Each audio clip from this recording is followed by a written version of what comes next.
Bienvenidos a un nuevo video de la Cátedra Física 1 de la Universidad Tecnológica Nacional, Facultad Regional Rosario. En esta oportunidad veremos la resolución de problemas aplicando leyes de Newton y por consideraciones energéticas.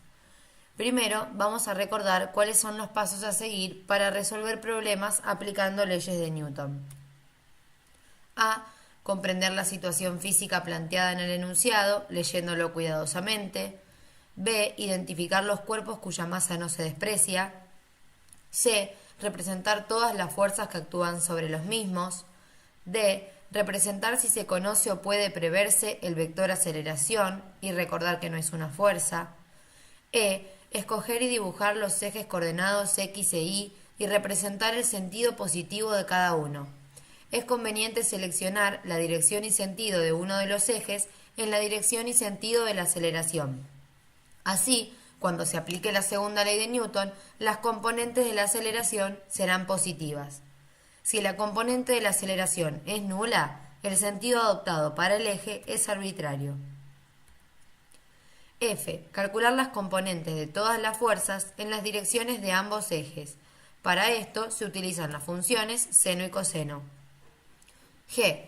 Plantear la segunda ley de Newton para cada cuerpo en las direcciones elegidas. Recordar que la segunda ley de Newton nos plantea que la fuerza neta aplicada sobre un cuerpo es proporcional a la aceleración. Esta proporcionalidad se plantea a través de la masa. Además, tanto la fuerza como la aceleración son magnitudes vectoriales, por lo tanto, debemos calcularlos tanto para el eje X como para el eje Y. H. Comprobar que se dispone de un sistema de n ecuaciones con n incógnitas y calcular la o las incógnitas resolviendo matemáticamente el sistema. Y verificar la validez de las soluciones halladas. Vamos ahora a resolver un problema por dinámica siguiendo los pasos mencionados. En la figura se representan el bloque A de 10 kilogramos que se desliza por un plano inclinado que forma un ángulo de 36,9 grados con respecto a la horizontal. El coeficiente de rozamiento cinético entre el bloque A y la superficie inclinada es de 0,2. El bloque B de 20 kilogramos que se encuentra inicialmente en reposo. Una polea de masa despreciable montada en un eje sin fricción que pasa por su centro. Una cuerda inextensible que no resbala en la polea y se considera de masa despreciable. Calcula la magnitud de la aceleración del sistema y la tensión de la cuerda aplicando las leyes de Newton. Vamos con el primer ítem. Analizar entonces la situación física leyendo cuidadosamente el enunciado. A partir de lo que el enunciado menciona, podemos asumir que este sistema físico no se halla en equilibrio, sino que parte del reposo y luego comienza a moverse con aceleración constante. Por acción de la atracción gravitatoria podríamos considerar que el bloque B está cayendo, lo cual implicaría que el bloque A esté ascendiendo por el plano inclinado. O bien podríamos considerar la situación inversa, que el bloque A esté cayendo por el plano inclinado y el bloque B subiendo. ¿De qué depende la elección de estas dos situaciones? Depende del ángulo de inclinación y depende también de las masas de ambos bloques. Debido a que la masa del bloque B es mayor a la de A, de hecho es el doble, vamos a considerar la situación en que B está cayendo y A ascendiendo por el plano inclinado. El siguiente paso es identificar los cuerpos cuya masa no se desprecia. Sabemos que la masa de ambos bloques no se desprecian y sí vamos a despreciar la masa de la cuerda y de la polea. C. Representar todas las fuerzas que actúan sobre los mismos. Debido al que el bloque A está apoyado, vamos a representar la fuerza normal. También posee un peso que se calcula a partir de la masa por la gravedad. Tenemos una tensión, que es la de la cuerda que la sostiene, y también la fricción. En cuanto al bloque B, tendremos también una tensión, que es de la cuerda que lo sostiene, y un peso que, al igual que como mencionamos para el bloque A, se calcula haciendo masa por gravedad. D. Representar si se conoce o puede preverse el vector aceleración y recordar que no es una fuerza. Debido a cómo pensamos que sería nuestro movimiento, el vector aceleración se encontrará como lo mostramos en la imagen. Luego debemos dibujar los ejes coordenados X e Y y decidir cuál es el sentido positivo para cada uno de estos. Tenemos que tener en cuenta que tenemos que ubicarlos, al menos a uno de ellos, en la misma dirección y sentido que la aceleración. Por lo tanto, para el bloque A, ubicaremos al eje X como lo muestra ahí la flecha. Luego al eje Y como lo muestra la siguiente. Por lo tanto, si trasladamos todas las fuerzas hacia este diagrama, nos queda normal, peso, tensión, fricción. Todas las fuerzas que actúan sobre A. Luego, para el bloque B, decidimos al eje Y positivo hacia abajo, debido a que se encuentra acelerado en esta dirección y en este sentido. En cuanto al eje X, lo podemos ubicar arbitrariamente para la derecha o la izquierda. Ubicamos la tensión y el peso de B.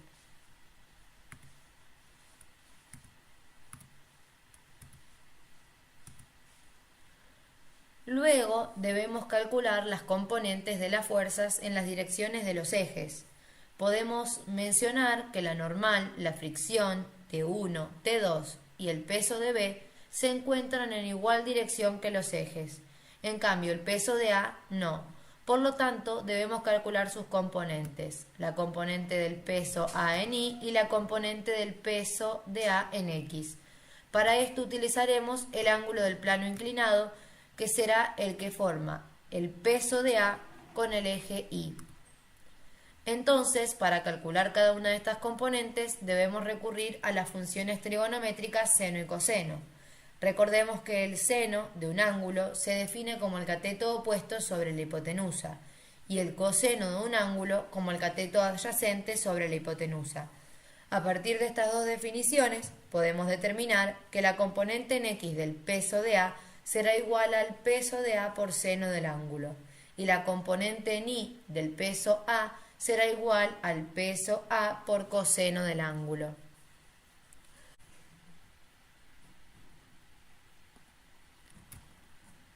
G. Plantear la segunda ley de Newton para cada cuerpo en las direcciones elegidas. Para el bloque A debemos igualar la sumatoria de fuerzas en Y a 0, ya que la componente de la aceleración en Y es nula. En cambio, la sumatoria de fuerzas en X la igualamos a masa por aceleración en X. En el eje Y tendremos a la normal positiva y la componente del peso en Y negativa. Por lo tanto, desde acá concluimos que la normal es igual a la componente en Y del peso. En cuanto al eje X, tenemos como positivo la tensión, negativa la fricción y la componente en X del peso. Luego, para el bloque B, tenemos la sumatoria de fuerzas en Y igual a masa por aceleración en Y, ya que la componente de la aceleración en este eje no es nula, pero sí lo es para el eje X. Con respecto al eje Y, tendremos positivo el peso, negativo la tensión, y nos quedan estas expresiones. Ahora debemos tener en cuenta que la cuerda que sostiene a ambos bloques posee masa despreciable, así también la polea. Esto nos permite determinar que la tensión, la que está en el bloque A y la que está en el bloque B, tengan igual magnitud y de ahora en más la llamaremos solo T. Lo mismo haremos con la aceleración, debido a que la aceleración que experimenta A y B será la misma porque la cuerda que lo sostiene es inextensible. Por lo tanto, de ahora en más la llamaremos solo A. De las expresiones que mencionamos recientemente, nos quedarán las siguientes. Le llamamos ecuación 1 a la que sale de la sumatoria de fuerzas en X para el bloque A y ecuación 2 a la que sale de la sumatoria de fuerzas en Y para el bloque B. La primera de las expresiones que sale de la sumatoria de fuerzas en Y para el bloque A no la mencionamos como una ecuación debido a que todo lo que esta expresión nos representa lo tenemos de dato, por lo tanto no es una ecuación con incógnitas. De esta manera estamos planteando el paso H. Comprobamos así que tenemos dos ecuaciones y dos incógnitas, las que son la tensión y la aceleración. A partir de esto tenemos que resolver el sistema. Para esto hay distintos métodos. Se puede utilizar el método de sustitución, se puede utilizar el método de igualación o bien el que llevaremos a cabo aquí, que se realiza sumando la ecuación número 1 con la ecuación número 2. Elegimos este método ya que al sumar estas dos expresiones logramos tener una nueva expresión que no tiene AT y por lo tanto nos permite despejar cuánto vale la aceleración. Desde aquí hacemos el despeje. Recuerden que siempre es conveniente realizar el despeje solamente con la expresión planteada sin reemplazar por los datos y luego reemplazamos por los datos del problema logrando encontrar la aceleración, la cual es 4,05 metros sobre segundos al cuadrado. Ahora con esta aceleración podríamos recurrir a la expresión 1 o 2, a cualquiera de ellas, y lograr desde ahí cuánto vale la tensión. Aquí utilizamos la ecuación 1, reemplazamos la aceleración y logramos encontrar que la tensión es 115 newton. Ahora vamos a mencionar cuáles son los pasos a seguir para resolver problemas aplicando consideraciones energéticas. A. Comprender la situación física planteada en el enunciado, leyéndolo cuidadosamente. B. Identificar los cuerpos cuya masa no se desprecia. C. Representar todas las fuerzas que actúan sobre los mismos. D. Seleccionar un estado inicial y otro final. E. Representar el vector desplazamiento, delta R, entre los dos estados. Si observan, de estos pasos aquí mencionados, el A, B y C coincide con los pasos mencionados anteriormente para resolver por dinámica. F. Plantear para todo el sistema físico el teorema de trabajo y energía, el cual plantea que el trabajo total es igual a la variación de la energía cinética. Y esta sumatoria de trabajo, que daría lugar al trabajo total, tenemos que tener en cuenta el trabajo de todas las fuerzas que actúan sobre cada cuerpo del sistema. También se puede plantear el teorema del trabajo y la energía a partir de que la sumatoria de trabajo de fuerzas no conservativas es igual a la variación de la energía mecánica. Recordemos que estas dos ecuaciones son escalares y se aplican entre un estado inicial y otro final del sistema. G. Disponemos de una sola ecuación donde obtendremos la incógnita del problema resolviéndolo matemáticamente. H. Verificar la validez de las soluciones halladas. Ahora resolveremos utilizando los pasos mencionados. Calcula la rapidez del bloque B cuando ha descendido 50 centímetros partiendo del reposo aplicando consideraciones energéticas. Como ya hemos mencionado, el paso de A a C coincide con la forma de resolución que hemos mencionado anteriormente. Por lo tanto, seguimos desde el D. Seleccionar un estado inicial y otro final. En el gráfico podemos observar que la línea de trazos nos representa qué ocurrirá con cada uno de estos bloques en el final. Entonces, seleccionamos como inicial cuando ambos bloques se encuentran en el reposo y como estado final cuando A ha recorrido una distancia D por el plano inclinado y B ha recorrido una distancia D, que sería 50 centímetros, verticalmente hacia abajo. Podemos determinar que la rapidez inicial para ambos bloques es nula, ya que se encuentran en reposo, y la rapidez final para ambos bloques no es nula. Pero, como ya sabemos que la cuerda es inextensible, la rapidez que experimenten ambos bloques al final será la misma. Por lo tanto, podremos llamarle simplemente B2. El estado inicial lo representaremos con subíndice 1 y el final con subíndice 2. Ahora debemos representar el vector desplazamiento entre los dos estados. El desplazamiento de cada cuerpo lo vamos a indicar entonces con este vector que observamos en los dibujos. Tenemos que tener en cuenta que debemos calcular el trabajo de fuerzas no conservativas. En el caso de las tensiones, cuando calculemos el trabajo para la tensión 1, se realizará de la siguiente manera. La tensión por D, por los 50 centímetros que se desplaza. Y en el caso del trabajo de la tensión 2, nos quedará menos la tensión 2 por D. ¿Cuál es la causa de este signo negativo? La causa es que tenemos que recordar que el trabajo en la ecuación es la fuerza por la distancia por el coseno del ángulo que forma con el vector desplazamiento. En el caso de T1, el ángulo que forma con el vector desplazamiento es de 0 grados y coseno de 0 grados es igual a 1. Pero en el caso de T2, el ángulo que forma con el vector desplazamiento es 180 grados y el coseno de ese ángulo es menos 1. Por lo tanto, nos queda el trabajo de T2 negativo. Al realizar la sumatoria de estos dos trabajos para las tensiones, logramos encontrar que es nulo. Ahora bien, vamos a plantear el teorema del trabajo y la energía y lo realizaremos a partir de la expresión de abajo, es decir, a partir de la sumatoria del trabajo de las fuerzas no conservativas, el cual es igual a la variación de la energía mecánica. Tengamos en cuenta que la energía mecánica se plantea a partir de la suma entre la energía cinética y la potencial. En cuanto a las fuerzas no conservativas que tenemos presente, ya hemos mencionado qué ocurre con la tensión, pero la siguiente que se presenta aquí es la fricción. En cuanto a la fricción, el ángulo que forma con el vector desplazamiento es de 180 grados, por lo tanto el cálculo de su trabajo se realizará a partir de la fricción por coseno de 180 por D.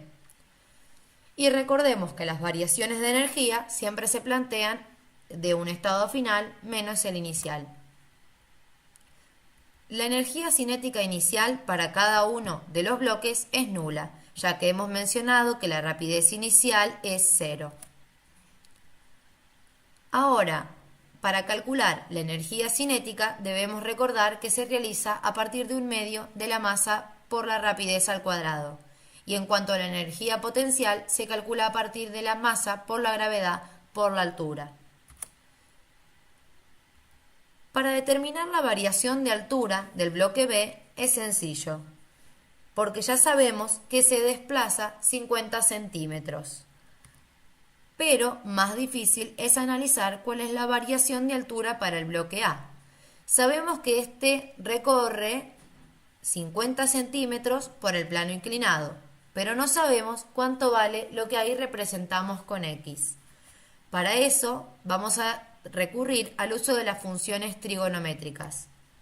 Sabiendo que recorre D por el plano inclinado, sabiendo el ángulo de inclinación, que es 36,9, vamos a calcular X, lo cual sería el cateto opuesto para este ángulo, a partir de la función seno, la cual se define como cateto opuesto sobre hipotenusa. Entonces, desde aquí podremos despejar X, que es el cateto opuesto. Este X lo reemplazamos en la variación de altura para el bloque A. Ahora tenemos que tener en cuenta también que la fricción se calcula a partir de la normal por el coeficiente de rozamiento. Sabemos que la normal, como ya hemos mostrado en las ecuaciones anteriores, se calcula a partir de la masa por la gravedad por coseno del ángulo. A partir de lograr esta expresión, debemos tener en cuenta lo que ya hemos mencionado, de que la rapidez final para ambos bloques será la misma, ya que la cuerda es inextensible.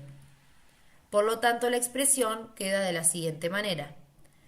Desde acá corroboramos que tenemos solo una ecuación con una sola incógnita, la cual es la rapidez final.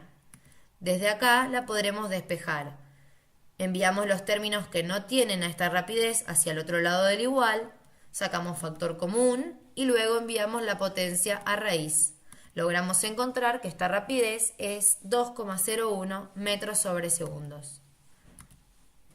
A partir de esta expresión con la que calculamos la rapidez, podemos observar que cuanto mayor sea el desplazamiento, mayor será la velocidad. Pero luego, cuanto mayor sea el coeficiente de roce o cuanto mayor sea la inercia, es decir, la suma de las masas, menor será la velocidad.